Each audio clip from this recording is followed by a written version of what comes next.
Hello बच्चों, बहुत स्वागत है आपका आपके इस चैनल डेयरिंग टू स्कॉलर्स पर।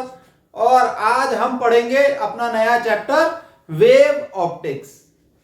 तो हम अपनी हेडिंग लिख लेते हैं वेव ऑप्टिक्स।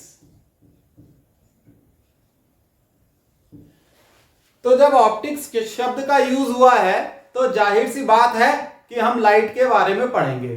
तो इस चैप्टर में हम क्या पढ़ेंगे? Wave nature of light, wave nature of light. और अब तो यह चीज एक्सेप्ट हो चुकी है कि लाइट के डुअल नेचर होते हैं, वेव एंड पार्टिकल। यह बात भी लिख लेते हैं, लाइट हैज डुअल नेचर।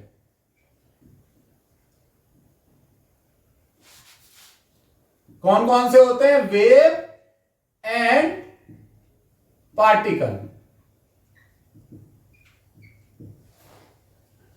अब इस चैप्टर में अगर आपने सिलेबस देखा है तो इसकी शुरुआत है wave front and Huygens principle से।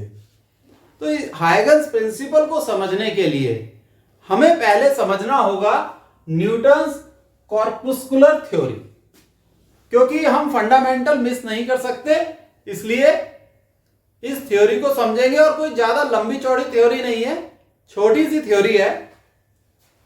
तो हेडिंग हम अपनी डाल लेते हैं न्यूटन्स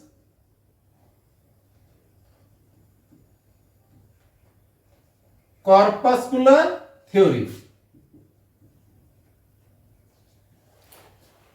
ये थ्योरी हमारे महान साइंटिस्ट न्यूटन जी ने दी थी 17th सेंचुरी में, 17th सेंचुरी। और ये दी थी इन्होंने 1675 में। आप सोच रहे हैं कि सर इतिहास में क्यों जा रहे हैं? इतिहास में जाना भी जरूरी है, अभी थोड़ी देर में आपको पता लग जाएगा। अब ये थ्योरी कहती क्या है, हम पॉइंट वाइज लिख लेते हैं। ये थ्योरी क्या कहती है? इस थ्योरी के हिसाब से किसी भी लाइट सोर्स से लाइट निकलती है, that light consist of tiny particles. जैसे कि बल्ब एक लाइट सोर्स होता है, this bulb is a source of light. और इसमें से जब लाइट निकलती है वो छोटे छोटे पार्टिकल्स होते हैं उसमें, ठीक है। ये न्यूटन ने अपनी थ्योरी में बताया था 1675 में। And these particles are called corpuscles. तो न्यूटन की ये इंपॉर्टेंट लाइन हम लिख लेते हैं कि लाइट कंसिस्ट ऑफ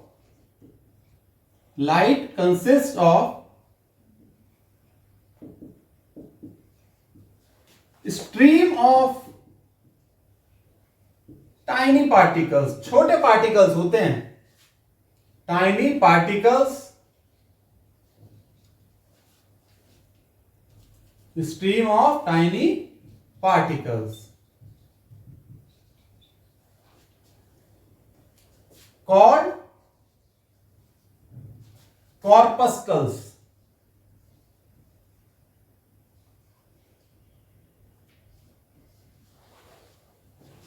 और ये कहां से एमिट होते हैं ये पार्टिकल्स? लाइट सोर्स से। तो ब्रैकेट में लिख लो emitted from the light source. छोटे छोटे पार्टिकल्स होते हैं जो कि लाइट सोर्स से निकलते हैं। लाइट सोर्स यानी आपकी रॉड हो गए, बल्ब हो गई, या कोई आपकी कार की जैसे लाइट निकलती है, that is called the light source. Corpuscles straight line में ट्रेवल करते हैं। दीज कॉर्पस्कल्स यानी टाइनी पार्टिकल, दिमाग में ये बात बैठा लो। ट्रेवल आउटवर्ड मींस बाहर की तरफ, ठीक है। जैसे लाइट सोर्स है तो बाहर की तरफ स्ट्रेट लाइन में ट्रेवल करते हैं। Travels outward from the light source,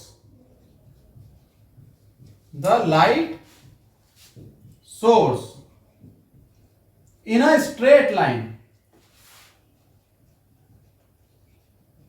in a straight line. ठीक है, ये बात भी क्लियर हो गई होगी। और ये जो छोटे छोटे पार्टिकल्स हैं, जब ये हमारी आंखों में एंटर करते हैं तो हमें फील होता है लाइट का, मतलब हमें लाइट का एहसास होता है इन छोटे पार्टिकल्स की वजह से। ठीक है, these tiny particles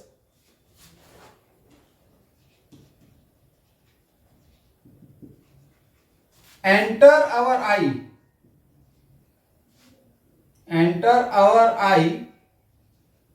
and we sense the light.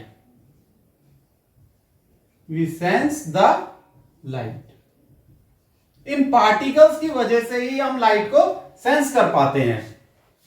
Next point, जो कॉर्पस्कल्स होते हैं इनकी स्पीड डेंसर मीडियम में ज्यादा होती है in comparison to rarer medium. इसका क्या अर्थ हुआ, ये जो टाइनी पार्टिकल्स हैं इनकी स्पीड वाटर में ज्यादा होगी in comparison to air. Water में ये ज्यादा तेजी से ट्रेवल करेंगे। ये एक खास बात है जिसे दिमाग में रखना। ठीक है, ये बात गलत प्रूव हुई थी। ठीक, द कॉर्पस्कल्स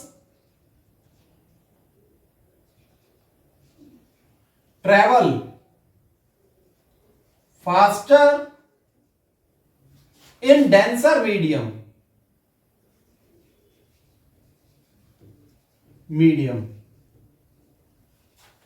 in comparison to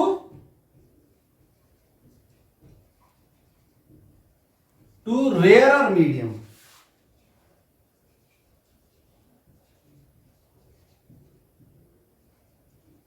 ठीक है, इस ब्रैकेट में लिख सकते हो v इन वाटर, यानी speed, v means speed in water is greater than v in air. ठीक है, यहां एमिटेड की स्पेलिंग ठीक कर लेना। नेक्स्ट पॉइंट क्या है, next point colour of light से रिलेटेड है। हमें पता है ना लाइट के अलग अलग रंग होते हैं, विबग्योर VIBGYOR, वायलेट, इंडिगो, इस तरीके से अलग अलग कलर होते हैं लाइट के। तो ये जो टाइनी पार्टिकल्स हैं इनका साइज और शेप हर कलर के लिए अलग अलग होता है। ठीक है, the size and shapes, the sizes and shapes of corpuscles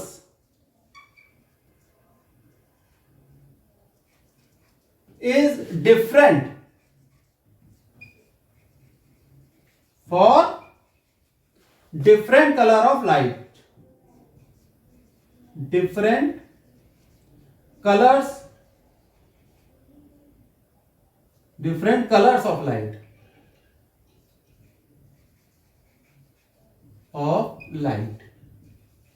ठीक है।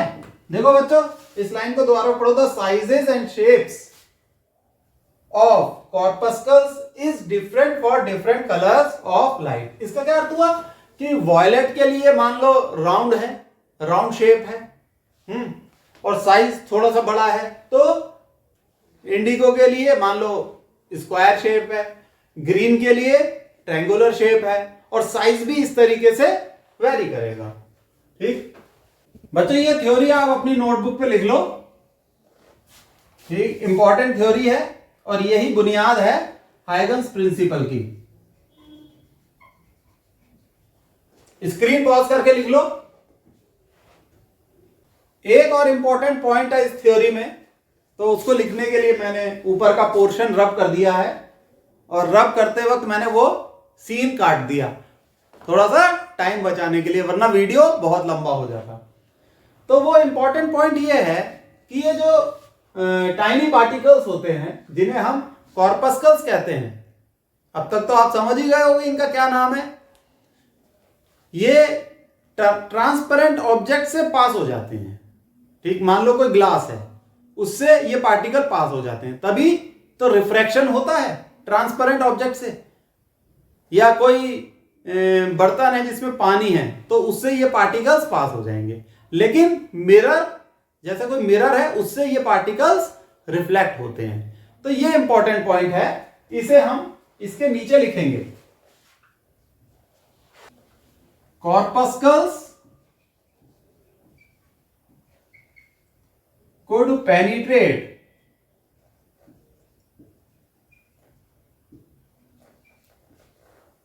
transparent material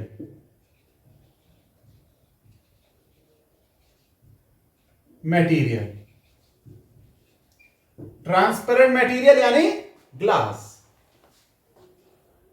and reflects and reflected from the opaque material, means mirror से रिफ्लेक्ट हो जाते हैं। बच्चों मैंने तो पूरा बोर्ड रब कर दिया, उम्मीद है आपने नोट कर लिया होगा, और अगर नोट नहीं किया तो थोड़ा सा बैक जाके स्क्रीन पॉज करके नोट कर लो, ठीक है। तो ये तो मैंने हेडिंग भी रब कर दी, हेडिंग फिर से लिख लेते हैं। Newton's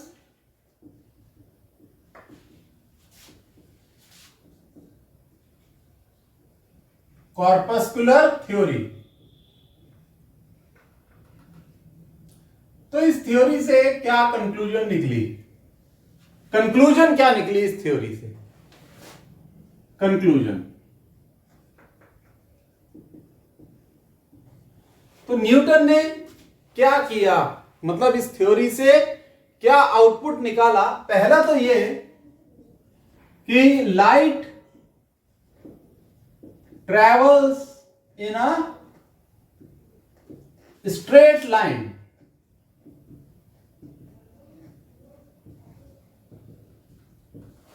light travels in a straight line, और रिफ्रैक्शन ऑफ लाइट, ये फिनोमिना भी इस थ्योरी से एक्सप्लेन किया जा सकता है। रिफ्रैक्शन ऑफ लाइट मतलब कि जब लाइट ट्रेवल करती है एक मीडियम से दूसरे मीडियम की तरफ, तो वो अपने पाथ से डाइवर्ट हो जाती है। जैसे ये लाइट आई स्ट्रेट लाइन की फॉर्म में, मान लो ये एयर है और ये वाटर है, ठीक है। ऊपर वाला मीडियम एयर है, नीचे वाला वाटर है, ये नॉर्मल है, this is normal. Light incident हुई और फिर इस तरीके से नॉर्मल की तरफ बैंड होके वाटर में चली गई। लेकिन यहां एक बात ध्यान रखना, न्यूटन्स की थ्योरी ने कहा था speed of light in water is greater than speed of light in air, यानी डेंसर मीडियम में स्पीड ज्यादा होगी और रेयरर मीडियम में स्पीड लाइट की कम होगी। ये बात इंपॉर्टेंट है, ठीक है। फिर से याद दिला रहा हूं, ये थ्योरी फेल हो गई थी। जो थर्ड फिनोमिना इन्होंने एक्सप्लेन करा इस थ्योरी की मदद से, that is reflection, reflection of light. मतलब कि अगर मिरर जैसे किसी ऑब्जेक्ट पे लाइट ऐसे जाती है सीधी, तो वो रिफ्लेक्ट हो जाती है, ठीक है। इस तरीके से इंसिडेंट हुई और फिर रिफ्लेक्ट हो गई। तो ये तीन कंक्लूजन है जो इस थ्योरी की मदद से निकली है। ये फिनोमिना इस थ्योरी की मदद से एक्सप्लेन किया जा सकता है। लेकिन कुछ फिनोमिना है जो ये थ्योरी एक्सप्लेन नहीं कर पाई। वो कौन कौन से फिनोमिना है? Interference of light, diffraction of light and polarisation. ये तीनों फिनोमिना हम इस चैप्टर में पढ़ेंगे। तो लिख लेते हैं, this theory fails, this theory fails to explain. कौन कौन से फिनोमिना ये थ्योरी एक्सप्लेन नहीं कर पाई? इंटरफेरेंस, इंटरफेरेंस ऑफ लाइट, दूसरा डिफ्रैक्शन, डिफ्रैक्शन ऑफ लाइट, और थर्ड इज पोलराइजेशन, धीरे धीरे हम इन्हें पढ़ेंगे।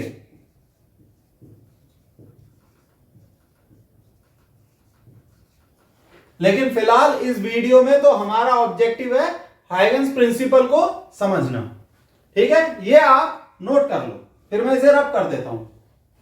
एक इंपॉर्टेंट पॉइंट और रह गया, वो भी आप इसी के साथ नोट कर लेना। 1850 में एक साइंटिस्ट थे फोकाल।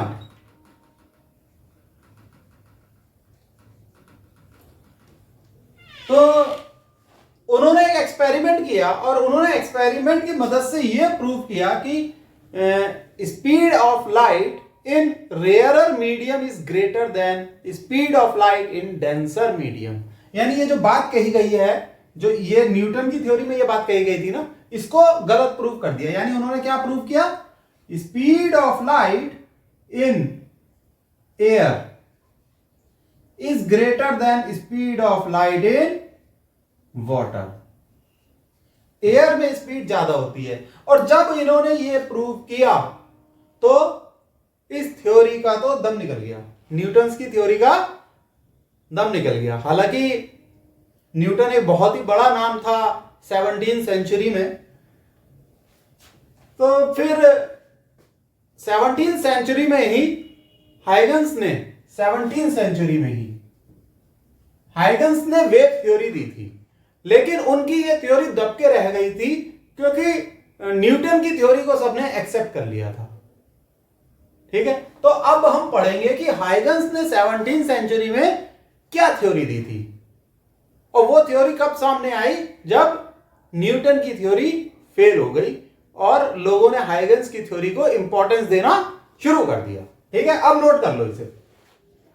तो बच्चों, बोर्ड तो मैंने रब कर दिया और आपको यह भी समझ में आ गया होगा कि हाइगन्स ने जो थ्योरी दी थी वो कैसे लोगों की निगाह में आई और क्यों लोगों की निगाह में आई और क्यों न्यूटन की थ्योरी का प्रभाव कम हो गया था, ये आपको समझ में आ गया। अच्छा, ये गौर करने लायक बात है कि हाइगन्स ने जो थ्योरी दी थी वो भी 17वीं सेंचुरी में दी थी। उन्होंने ये जो थ्योरी दी थी ये दी थी 1678 में। तो हम लिख लेते हैं, हेडिंग डाल लेते हैं, हाइगन्स वेव थ्योरी। हाइगन्स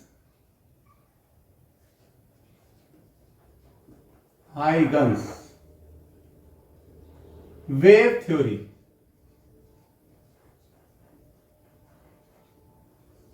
ये गौर करना बच्चों, ये जो एपोस्ट्रोफी एस है,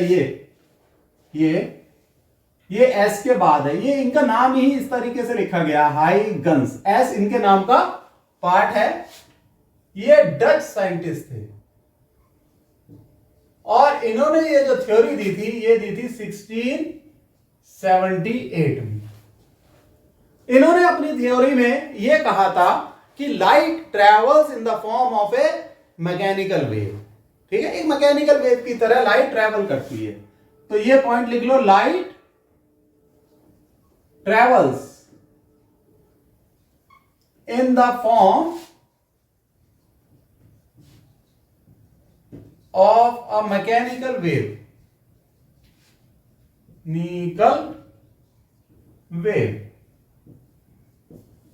अब आप ये सोच रहे होंगे कि साहब ये मैकेनिकल वेव क्या होती है। Mechanical wave is the wave that requires medium to travel. यानी एक ऐसे वेव जो किसी मीडियम में ट्रेवल कर सकती है। कोई ना कोई मीडियम होना चाहिए उसको ट्रेवल करने के लिए। सेकंड पॉइंट लिख लो, light requires medium to travel. अब इस लाइन ने इस थ्योरी पे कुछ प्रश्न चिन्ह लगा दिए। जो सबसे बड़ा सवाल था वो ये था, क्या था वो सवाल? देखो बच्चों, आपके मन में भी ये सवाल आया होगा, भाई ये सन है, this is sun and this is earth. ये हमारा सूरज है, सन है। तो लाइट ट्रेवल कर रही है, लाइट अर्थ की तरफ ट्रेवल कर रही है, it is in the form of A wave. तो उसकी स्पीड होती है 3 × 10⁸ मीटर पर सेकेंड। उसकी स्पीड होती है 3 इंटू 10⁸ मीटर पर सेकेंड। बहुत हाई स्पीड होती है। और ये कह रहे हैं कि साहब light requires medium to travel. अब वो अगर किसी मीडियम में ट्रेवल कर रही है तो इतनी हाई स्पीड पे कैसे ट्रेवल कर सकती है। तब साइंटिस्ट ये मानते थे कि साहब ये जो है पूरा वैक्यूम है, ठीक है, स्पेस में पूरा वैक्यूम है, इसलिए लाइट की स्पीड इतनी ज्यादा होती है। अब सवाल उठता है कि जब यहां मीडियम है तो लाइट की स्पीड इतनी ज्यादा कैसे हो सकती है। तो इस सवाल का जवाब भी जानना जरूरी था। इस सवाल का जवाब देने के लिए हाइगन्स ने एक थ्योरी दी कि ये जो वातावरण है यानी जो स्पेस है इसमें एक मीडियम है, इट इज कॉल्ड ईथर। क्या कहते हैं इसे? ईथर। और ये मीडियम कैसा है? It is weightless. और इस मीडियम में लाइट ट्रेवल करती है। तो अब सवाल ये उठता है कि लाइट की स्पीड इतनी ज्यादा क्यों है जब इस पूरे वातावरण में ईथर है। तो इसी पे ईथर थ्योरी भी है, ठीक है बच्चों। ये याद रखना कि जो मीडियम बताया गया था उसका नाम था ईथर। और इसकी क्या खासियत थी? It is weightless. वेटलेस। तो ये एक आप कह सकते हैं it is a hypothetical medium. और आपको ये पता है कि speed of light is equal to under root of elasticity. किसकी इलास्टिसिटी? मीडियम की elasticity upon density. So speed of light is equal to under root of elasticity of medium divided by density of medium. तो इनका ये जो hypothetical medium था, it has very low density, very low density. Density बहुत ही कम थी इस medium की। And third आप समझ ही गए होंगे, it has very large elasticity, very large elasticity। ठीक है तो ये देखो मैंने लिखा हुआ it has very large elasticity. तो जब इलास्टिसिटी बहुत ज्यादा है, डेंसिटी बहुत कम है, तो ऑब्वियसली स्पीड ऑफ लाइट बहुत ज्यादा होगी। तो इन्होंने इस तरीके से अपनी बात को प्रूव किया। तो बच्चों इस चैप्टर मींस वेव ऑप्टिक्स का आपको इंट्रोडक्शन समझ में आ गया होगा और हाइगन्स की थ्योरी भी आपको समझ में आ गई। अब हम पढ़ेंगे हाइगन्स प्रिंसिपल। अब हाइगन्स प्रिंसिपल को समझने के लिए सबसे पहले वेव फ्रंट समझा दूं, ठीक है। हाइगन्स प्रिंसिपल को हम एज सच मान लेते हैं। इन्होंने जो ये प्रिंसिपल दिए हैं, मतलब जो इसका स्टेटमेंट है, इसे एक्सेप्ट कर लेते हैं, लेकिन इसको समझना जरूरी है। तो सबसे पहले आपको मैं समझाता हूं वेव फ्रंट। क्या समझेंगे हम? Wave front. वेव फ्रंट यानी कि किसी भी वेव का फ्रंट। तो समझाने से पहले फास्ट फॉरवर्ड करके इसे फटाफट मैं लिख देता हूं। वेव फ्रंट इज एन जो वेव फ्रंट क्या होता है मैं पढ़ देता हूं, आपको समझाऊंगा तो हुई, ठीक है। Wave front is an imaginary surface formed by the locus of all the points of a medium that have the same face. समझ गए? नहीं समझे होंगे, अभी समझाया थोड़ी है। अच्छा उससे पहले मैं आपको समझाने से पहले ये बता दूं फेस क्या होता है। फेस समझना जरूरी है। जैसे कि एक वेव है, this is your wave, right. अब इसमें हम ये कह सकते हैं कि ये हमने पॉइंट इनको नाम दे दिया है ए बी सी। तो ये A B C same phase में है, ठीक है। चलो लिखना क्या है ये आप नोट कर लेना। A B C are in same phase. और अगर हम बात करें डी और ई, तो D and E are also in same phase. D और E सेम फेज में है, लेकिन ए और डी के बारे में आप क्या कहेंगे? A and D are in opposite phase, ये पॉइंट लिख सकते हो, A and D are in opposite phase, opposite phase, सही है। तो यहां आप गौर करना, A B C same phase में है, क्योंकि यहां पर वेवलेट की, वेव फ्रंट की डेफिनेशन में सेम फेज वर्ड का यूज हुआ है, medium that have the same phase. अब ये देखो कि ये वेव फ्रंट होता क्या है। जैसे कि एक पॉइंट सोर्स ऑफ लाइट है, कैसा है? Point source of light. तो इसमें लाइट रेज वेव की फॉर्म में निकलेगी, हाइगन्स की थ्योरी के हिसाब से ऐसे निकलेंगी, ये देखो, ये गई, ये गई, ये गई, ठीक है, इस तरीके से निकली। देखो मैं बना रहा हूं, बहुत सारे चारों तरफ निकलेंगी, चारों तरफ, ये और इस तरीके से। देखो एक और बना देते हैं, ये निकली, देखो ये जो बच्चों ये रेज निकलेंगी, ये स्पेरिकल फॉर्म में निकलेंगी। जैसे कि एक पॉइंट सोर्स ऑफ लाइट है, तो इससे हर जगह रेज निकलेंगी, यहां यहां यहां, मतलब एक स्पेरिकल फॉर्म में निकलेंगी। अब इसमें सेम फेज वाली, देखो इसका फेज सेम है, ठीक है, जैसे ये हो गया और ये हो गया। अब इसको मिला दिया, ये मिला दिया, तो मैंने 4 वेव्स बनाई हैं। इस तरीके से इनफाइनाइट नंबर ऑफ वेव्स हैं, और जो सेम फेज वाला ये पॉइंट्स हैं, जब हम इनको मिला देते हैं, मिलाना मींस इसके लोकस से ये क्या बन रहा है? This is the wave front. Wave front और वेव में आप अंतर को समझो। देखो ये तो वेव है, ये वेव है, ठीक, this is a wave, but this is a wave front. Wave front आप नाम से समझो, वेव का फ्रंट। जैसे पानी में हम पत्थर गेर दें, जब हम पानी में पत्थर गेरते हैं तो एक लहर बनती है, लेकिन सबसे आगे जो एक दीवार सी बनती है ना, that is the wave front. उस लहर का जो फ्रंट है, वो जो दीवार है, it is the wave front, ठीक। ये वेव है और ये वेव फ्रंट है। ये बात आई समझ में आपको? चलो एक और बात, मान लो टाइम टी में या t1 कह लो, t1 टाइम में वेव ने जो डिस्टेंस ट्रेवल किया, इट इज x1, यानी कि समझ लो यहां से लेकर यहां तक का डिस्टेंस ट्रेवल किया, ठीक है, this is x1 in time t1। तो इसी तरीके से इसमें भी x1 डिस्टेंस ट्रेवल किया, इस वाली वेव ने भी x1 डिस्टेंस ट्रेवल किया, और इस वाली वेव ने भी x1 डिस्टेंस ट्रेवल किया। तो इन सारे पॉइंट्स को जब हम मिला देंगे, ये हमने मिला दिया, देखो, तो ये एक और वेव फ्रंट बन गया आफ्टर टाइम t1।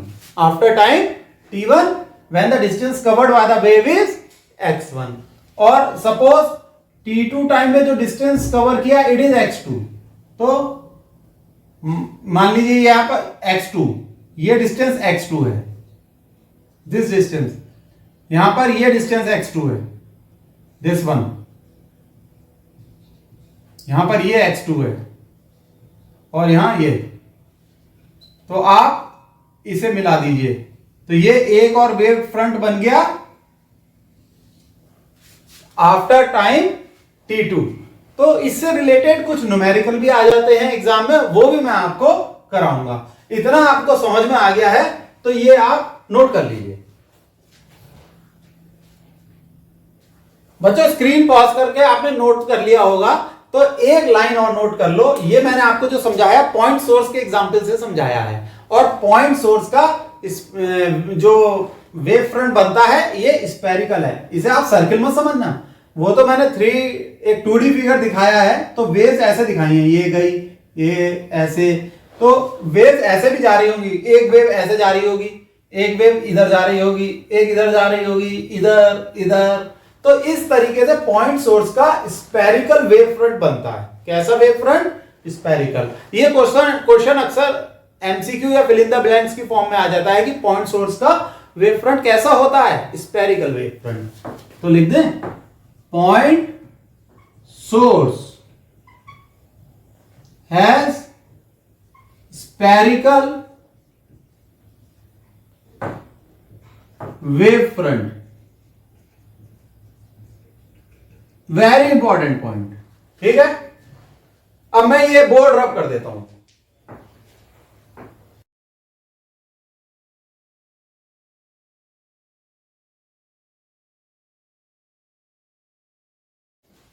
बच्चों समय बचाने के लिए मैंने हाइगन्स प्रिंसिपल के ये दोनों पॉइंट बोर्ड पे लिख दिए हैं। मैं इन पॉइंट को पहले पढ़ देता हूं।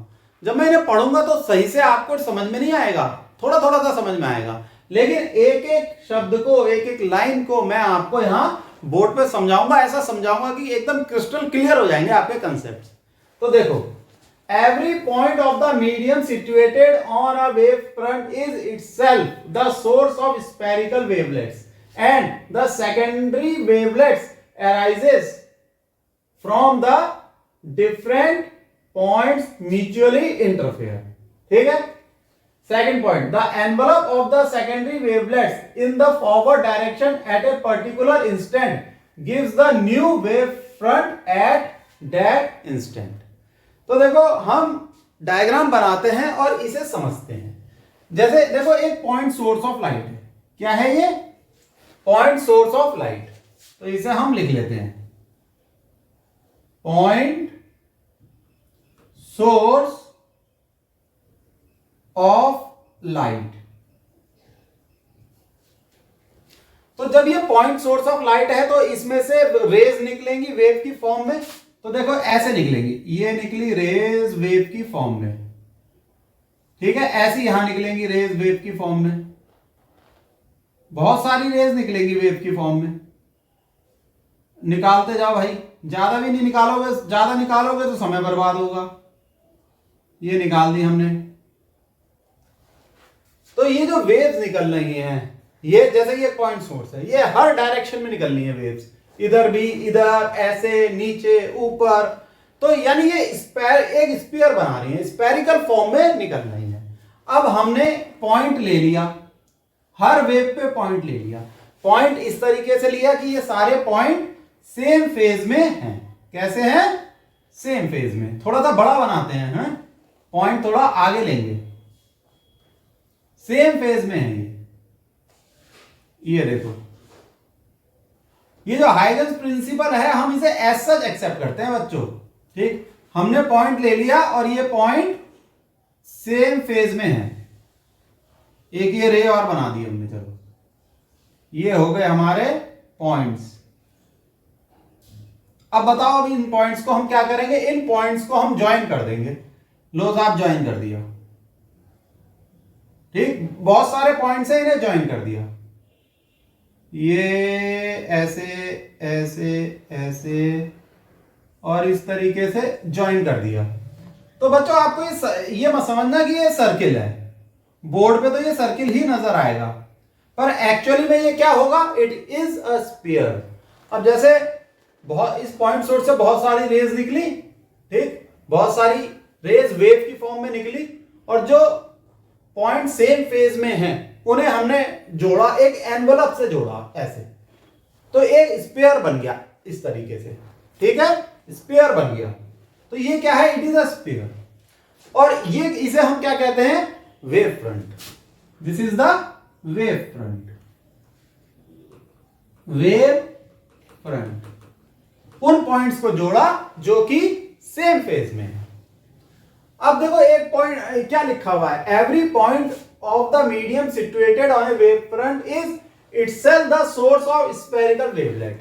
तो इस वेव फ्रंट पे बहुत सारे पॉइंट्स होंगे, ठीक, बहुत सारे पॉइंट्स होंगे। कितने पॉइंट्स होंगे? Infinite number of points.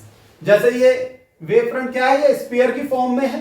Point source का वेव फ्रंट स्फीयर होता है, ये स्फीयर की फॉर्म में है, ये इस तरीके से स्फीयर की फॉर्म में है। और उस स्फीयर पे बहुत सारे पॉइंट्स हैं, इनफाइनाइट नंबर ऑफ पॉइंट्स हैं, और हर पॉइंट अपने आप में एक सोर्स ऑफ लाइट है। जैसे ये पॉइंट सोर्स ऑफ लाइट था ना इस सेंटर पे, इसी तरीके से ये भी पॉइंट सोर्स ऑफ लाइट है, ये भी। तो हमने ये पॉइंट्स बना दिए, ये इनफाइनाइट नंबर ऑफ पॉइंट्स हैं।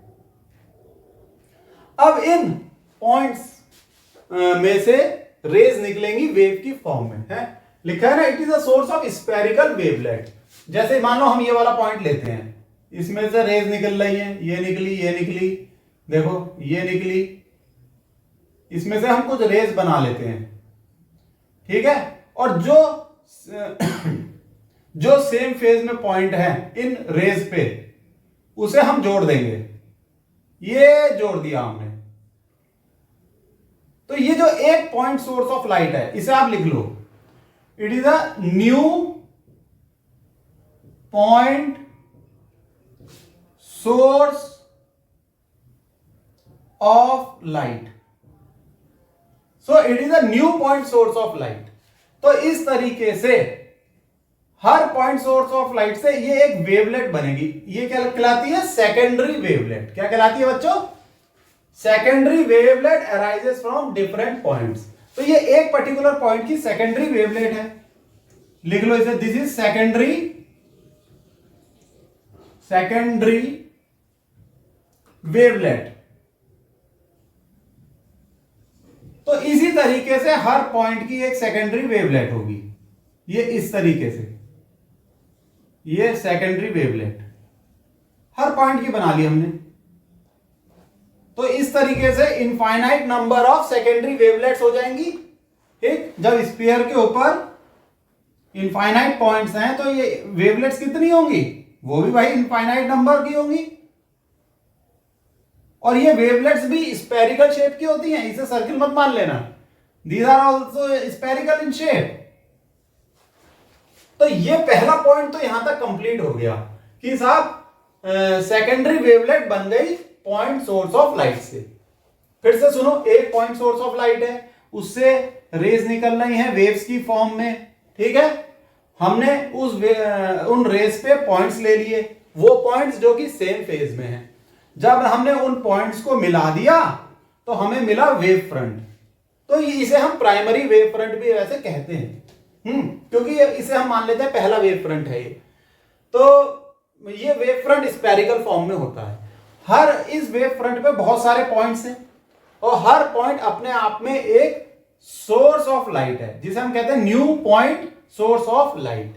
तो इस पॉइंट सोर्स ऑफ लाइट से भी रेज निकलेंगी वेव की फॉर्म में, और उस पे हम जब पॉइंट्स लेंगे और उनको जोड़ेंगे तो वेवलेट बनता है, जिसे हम कहते हैं सेकेंडरी वेवलेट। इस तरीके से infinite number of secondary wavelet बन जाते हैं। तो ये पहले पॉइंट की बात खत्म हो गई। दूसरे पॉइंट की सुनो, the envelope of the secondary wavelet in the forward direction at a particular instant gives the new wavelet at that instant. अब हम ये जो सेकेंडरी वेवलेट बनी है इसका एनवलप बना लेते हैं। ये हमने बना दिया इनका एनवलप, सेकेंडरी वेवलेट का एनवलप, ठीक है। ये पॉइंट भी बनाना ही पड़ेगा। This is the envelope of the secondary wavelet, यानी ये इन्हें टच करता हुआ निकल रहा है। तो ये जो हमारा स्फीयर बना अभी ये बाहर का, ये जो हमारा आउटर स्फीयर बना, ठीक है, it is the new wave front. तो ये क्या है हमारा? न्यू वेव फ्रंट,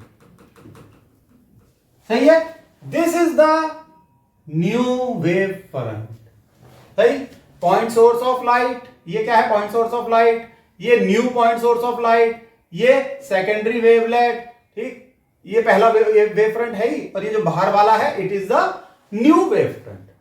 तो ये इस तरीके से ज्योमेट्री बनती है हाइगन प्रिंसिपल्स की मदद से। अब आप एक चीज और देखो, न्यूमेरिकल के पॉइंट ऑफ व्यू से मैं बता रहा हूं। मैं इस फिगर को थोड़ा सा बड़ा करता हूं। जैसे मान लो ये क्या है? वेव फ्रंट, ये अंदर वाला वेव फ्रंट। हमने दो पॉइंट ले लिए, पॉइंट सोर्स ऑफ लाइट, ठीक। अब बड़ा वेवलेट, ये पहला वेवलेट, ये दूसरा वेवलेट, चलो पॉइंट यहां ले लेते हैं, ठीक। ये इनफाइनाइट नंबर ऑफ वेवलेट्स बनेंगे इस तरीके से, we call it secondary wavelets. तो अगर v यहां लिख लेते हैं, v क्या है? Speed of wave, speed of wave. और टाउ क्या है, टाइम। तो ये लिखा हुआ ना at a particular instant, at a particular instant, instant word का यूज हुआ। Instant means time. तो अगर हमें जैसे न्यूमेरिकल में टाइम दे रखा है, स्पीड ऑफ वेव दे रखी है, तो ये जो डिस्टेंस x है जो रे ने ट्रेवल किया x, it is equal to v into tau. इसे हम लेते हैं v इंटू टाउ। ठीक, तो ये जो वेवलेट की रेडियस क्या हो जाएगी, v इंटू टाउ। ये बात ध्यान रखना न्यूमेरिकल पॉइंट ऑफ व्यू से। चलो अब आप इसे नोट डाउन कर लो। ठीक है बच्चों, आज के लेक्चर में इतना ही रखते हैं। नेक्स्ट लेक्चर में हम पढ़ेंगे टाइप्स ऑफ वेव फ्रंट, वो भी बहुत इंपॉर्टेंट टॉपिक है। ठीक है, बाय।